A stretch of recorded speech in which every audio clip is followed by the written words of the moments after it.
Today I'm just out getting some parts for the Dakota from a local scrap metal dealer here, like parts dealer guy. I just wanted to get a little bit of film of this old Proclaim log loader. This is from one of the logging companies around here, and it's just a beast. It's got Detroit power in it, and I guess it's wore out. It's pretty much just scrap metal, but it's a really big, heavy old machine. I haven't seen one quite that size. Like, I mean, it looks like it's from the coast.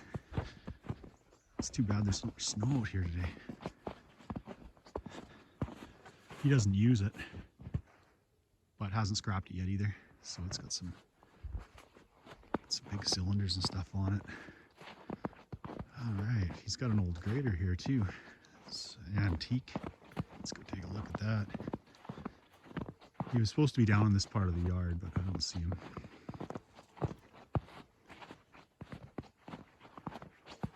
So I'll take a look at this before I go find him. Huh. Quite a rig. Not sure where this one came from.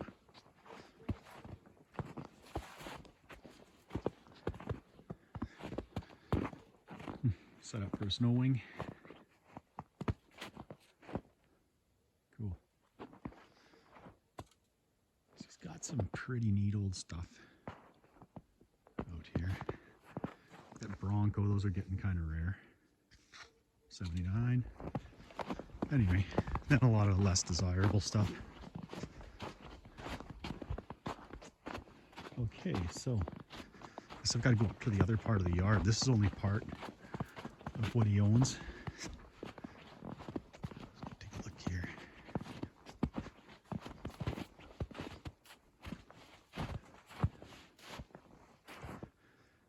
I don't know what that's. Looks like an old Chev. Here's a Dodge here, but this one's a little too new. It's too bad.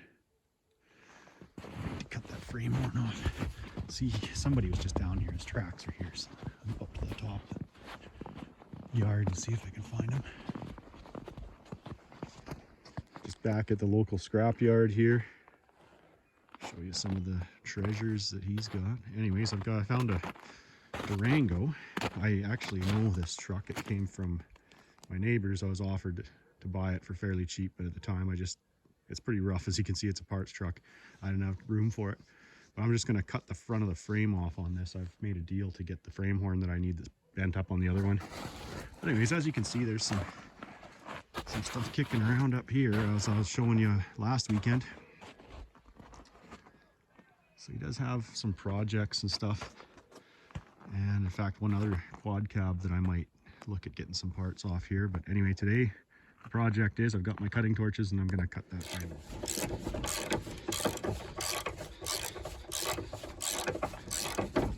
off. Bumper off. Here's what I've got done so far. Taking a little more than what I need, making sure it's on a hole so I can line it up with the new one. It's got a little more rust on it, but it's solid and it's straight. That's all that matters. I'm gonna have to get my torch in there and cut the top of it off.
All right, what a feeling. Quite a few layers of metal to cut out of there. Oh, she's still nice and warm too. Well, quench it down a little. Okay, so once the bumper's off, it's pretty much a straight shot. At the frame, just one bolt in there to get that rad support off. So that's about all I got to do here today.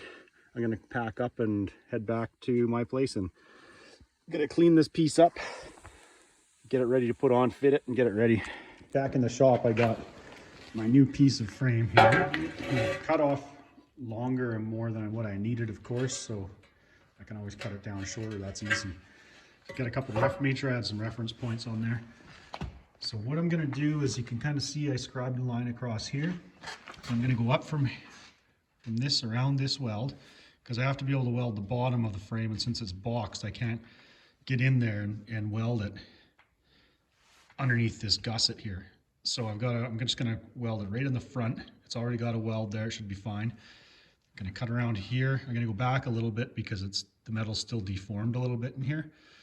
I want to get past that. So I'm going to go back. I'm going to go straight up over the top. I might even go back a little bit further down the other side here. And then I'm going to go to this gusset on this side and around it like that, and then down underneath. So I can get access to weld underneath here, and it'll be strong. I'll weld right to this gusset here. So that'll give it strength, and then when I step it back here, that'll give it strength too, instead of just a straight weld. There's not that much weight on the front of the truck anyways. The bumper and the radiator and stuff hangs. There's a bit of weight, but it's not like it's on a spring mount or something like that where it's got to be really, really strong. But putting that jog in, it'll give me a little bit more strength. And like I say, I may even just change this and go back a little bit more so I'm welding on the flat up here. And then I'm going to take the piece that I cut off, I'm going to straighten it out a bit, and I'll be able to measure from these points here, like there, where this gusset is, because that's down there on this one. And I'll be able to get all my references. I can measure from this hole here up, just like on this one. So I made sure I cut some areas, I got some areas like that where I cut this piece off the other truck. So anyway, I can use these as reference as well, but I can see where the other gusset was right here. So I'll be able to cut it and measure from there so I can get this really close. There is some variance with the body bolts. All have, as you likely know, slotted holes, and you can move the nuts around and stuff like that so you can line up your body panels. But the closer I get this right from the beginning, the easier it's going to be to put it back together, of course. I won't have to do a bunch of shimming and moving stuff around.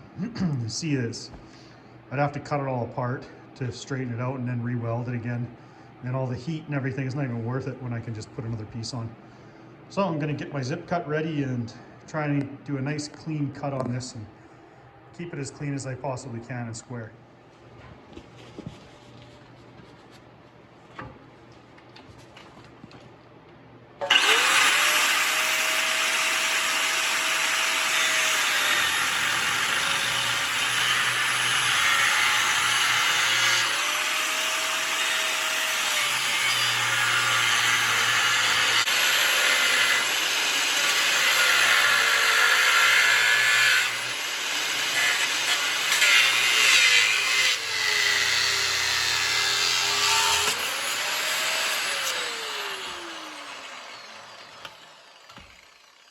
Unsafe using zip cuts once in a while, but gotta do what you gotta do.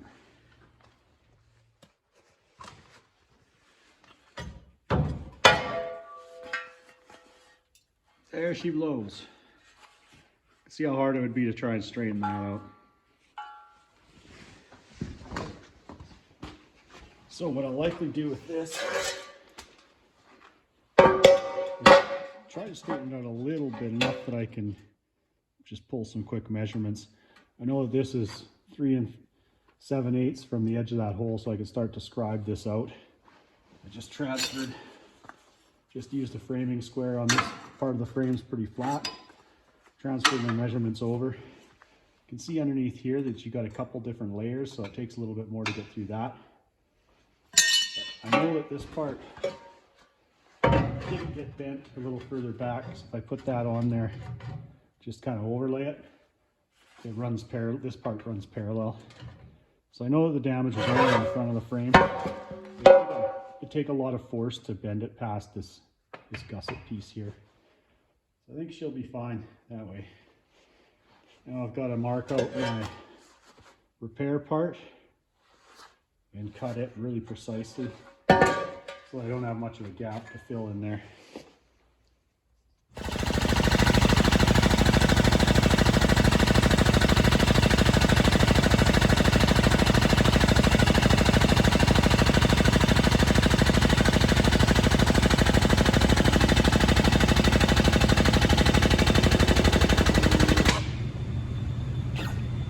So I had it just a little bit too long here. I ended up cutting the old part of the frame apart and pressing it flat and hammering it flat.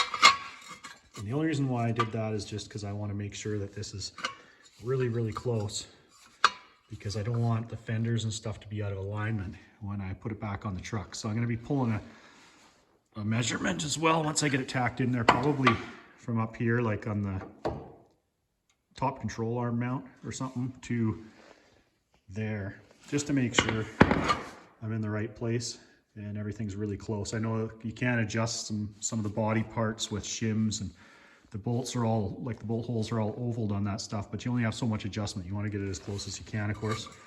And I'm just a little bit long here. This one was beat up so bad, it's going to be out a little bit too, but I got it as close as I could. So you can see where it's just a bit long. I'm going to trim that off. And then I'm going to do the other side. The bottom I got really close. Here it's pretty much the same. But that one just has to be adjusted a little bit. So I'm going to trim it up with my with my angle grinder and zip cut. Get that frame cleaned up and weld this on. Okay, so I've done a lot of work between the last cut and this one. Anyway, it was just like this, small stuff like that. Just had to tune it a little bit. Just get you in a little closer here. So basically what I did is I measured from the top control arm. I measured from this bracket here instead of the control arm, because when vehicles are aligned, of course, you probably know this might move a little bit. There might be some variance there. So I went from there on both sides, got my measurement this way. Then put all the tires to the same tire pressure, got my height, and then I measured off my daily driver, 2 of the holes in the frame. Basically, this hole in the frame, just on the inside, in between 34.5, I believe. Still got my measurement there. And tacked it on. The tough part about this one was I got a lot of places I can measure from to get references, but because the frame isn't straight, it's got this dog leg in it. That made it a little bit more difficult to line everything up. Every frame is going to be a little bit different. They're not perfectly the same. There's a bit of variance. That's why you have your body shims and your different ways to adjust truck frames. So I knew that the Durango frame I cut this off, of course, was going to be slightly different than the frame that it's going on. So I had to account for that. And then the other thing that made it a little bit tough was just that the old part was so bent up. It was tough to get a good like template to put on there and make sure it was in exactly the same place. So I know that you guys have likely cut steel before on your own. You grind it, you got to make sure your grinder is right on your scribe line or your felt marker line on each side of it, and you got to account for the width of your cutting disc. So you know how that goes. It's tough to make sure everything is perfectly straight, so there's some tuning in there. I got it all tuned up now though, and I'm ready to start welding this together. So I've got my welder set up. A good ground. I'm going to go ahead and glue this together. I'm just going to put some really good tacks on it to begin with, so that it doesn't move around when I weld it. And I might even just do kind of I'll jump around on it a little bit. I'm not going to weld one piece at a time, one big long stringer at a time.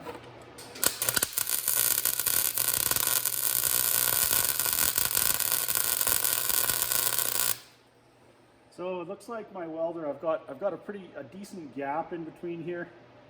So it's not, the weld's going to get down inside the metal and weld from the bottom like a root weld. And it looks like my welder's got a pretty good setting now. I've just kind of went winging it, but it looks like I'm getting good penetration.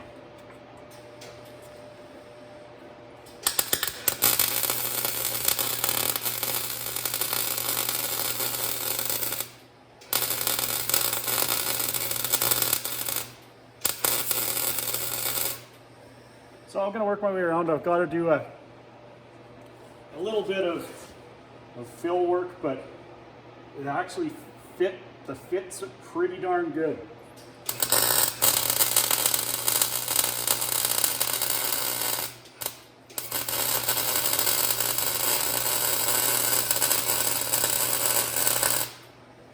Yeah, I've got a bit of a gap there. I don't want the metal exactly tight. The gap's a little bit wide on the bottom is the only thing, but I can live with that. It's too bad that it's on the bottom because overhead welding's a pain. But anyways, it looks like I'm well on my way here. This is a big part of this build because from here on, once this piece of the frame is done, then I can go ahead and put my rad support on it, put the other radiator in, the good radiator, shroud, all that stuff, and get the fender on, get it looking like a truck again. That doesn't take very long to do all that work, so this was the time-consuming part that's been holding me back for a while now. So it's going to be nice to get this completed.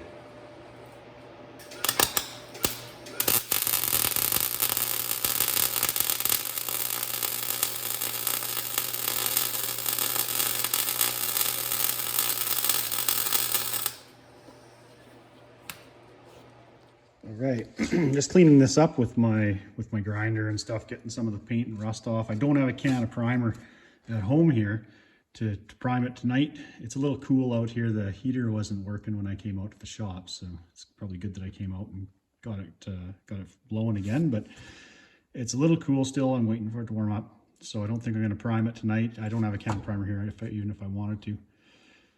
I thought I'd just show you what I ended up doing. So just going right over the factory weld. Of course, there was no weld here, but it kind of looks like it's supposed to be there. Cleaned it up. Had to grind them a little bit because of got a couple of sags here and there. A little bit of porosity in this area just because of a little bit of grease that was on the frame. But all in all, it turned out pretty good. So there's my new frame. I can't believe how much better it looks already than what it was. I was able to get inside here and do a little bit of weld on the inside of the frame as well, so that'll add some strength to it, but I'm not at all worried about the strength, the integrity of this part, especially with the step in it on here. It's welded where it wasn't welded from the factory, but the amount of weight that this part of the truck or the part of the frame supports, it'll be fine. And that was a lot better than trying to straighten and repair the old frame. I would have had to heat it up and bend it, and then it still probably wouldn't have been as close to where it should be as this one. So I just measured side to side from here over to my bracket there, from the floor up to the bottom of the frame, compared that side to side with all the tires at the same air pressure. And then I had to go center of this hole here on the inside, not the center, the edge of this hole to the edge of that hole on my driver, daily driver. And then, like I say, you got a lot of variation in with these mounts and stuff. These can be moved back and forth side to side to line up your fenders and everything. So I'm sure I got it close enough that if there is any deviation between this and the factory piece of the frame that was on here before it was in the accident, I will be able to adjust it using shims and the adjustment that's allowed for. So anyways, I'm going to leave that here. Now I'm going to get some paint on it here, and probably in the next couple days. I got to bend this. This one needs a little bit of repair here, so I'm just going to fix that up, heat it up a little bit, and get that bent up or straightened up so I can put my bumper on. I'm going to be switching bumpers from my daily driver. Bumper from that truck's going on this one, so I got to put a better bumper that I was able to get off a parts yard on my daily driver. But in the meantime, I can get my fender painted, can get my rad support in, get the radiator in. I'm going to change, I think, my idler pulley bearing on here and the tensioner pulley bearing before or at least pull the tensioner off and grease it before I put that back on, because now is the time to do that. I don't want this thing having any problems later down the road. Anyways, this is coming along quite well now. I'm really excited. I like it when I get to start putting things back together instead of cutting them apart and taking them apart. So that's the nice part about where I'm at with this project now. It's starting to go back together, and that's always a better feeling.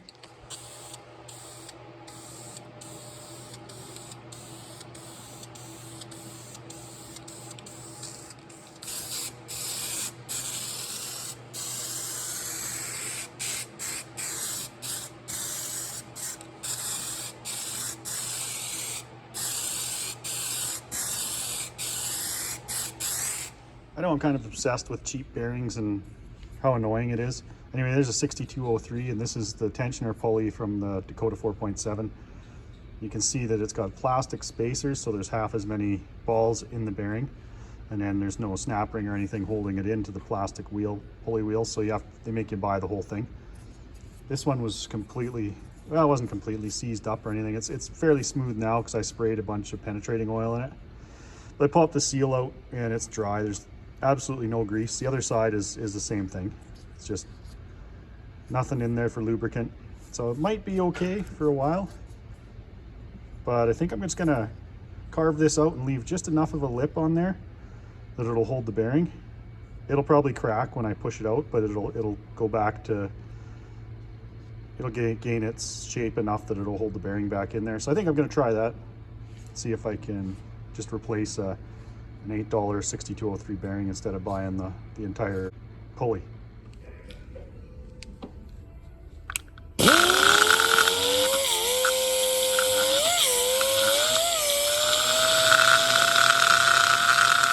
Didn't work. Got the bearing out, but wrecked the pulley. It doesn't matter. It's not that much more money to buy the pulley. Just thought it was worth a try. This one is RBL, a Chinese RBL bearing. You can see I think there's a couple more balls in there than a few more balls in there. And then I was surprised, being a Chinese made bearing, that it's actually got a lot of grease in there. So I'm gonna put a little bit more in, pop the seal back in, and then put it in my idler pulley, rebuild the idler pulley, and then I'll just buy another plastic tensioner pulley here. Well, I got some new parts. By the way, this pulley here is the same as a 4.6 Ford pulley. I'm sure it could be used if you were looking for interchangeable parts and couldn't find the Dodge one. So I got my new pulley here. I did grease the bearing, but that one, it actually had some pretty good grease in it to begin with. I'm pretty sure the offset's the same. In any case,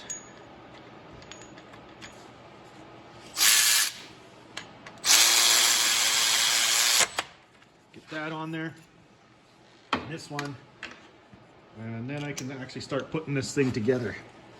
Like I say, I found basically a parts truck a friend of mine got. Took what he wanted off of it, and now I got that one. I won't be using any of the parts from it on. Oh, belt got stuck behind there. I won't be using any parts from that particular truck on this one, I don't think. A little bit, maybe a couple things here and there. But anyways, I'm gonna just be dismantling it so I can do some footage of that. In any case, that's where I'm at with this one. Now that I've got those pulleys changed, I know the bearings are good in those. Now I can start putting the rad support back in. I've got some paint coming.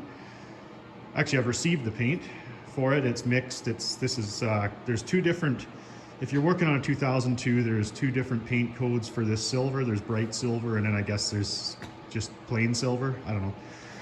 But this code is, I think this is bright silver, and it's code PSB. So I've got that, the paint mixed. So I can start, I can get the fender painted, and then I can put the front end back on this truck. I'm gonna take the front bumper off my daily driver, take the front bumper off the parts truck, put it on my daily driver, put the one from my daily driver on here. I'll show you why. I'm gonna switch everything around when the time comes. Anyway, I'm really happy that at this point I can start putting parts back on this truck instead of taking them off. I've got to bend some stuff like this. I'm gonna patch the bottom of this fender where they always rust out, underneath where the ECMs hang in there. Headlight area on the outside. So yeah, they're always rusted out right in here. If you own one of these trucks, you'll see that, and then it starts to rust right in here. So you see a lot with a little triangle of rust hole there. Just show you what I'm talking about. See this piece here, I'm just saving it, what's left of it there. But I've got a couple of spare fenders so that I get down to the shop and I'll just make a piece to go in there, and then I'll just weld it in, or maybe even just use some body glue. I got to cut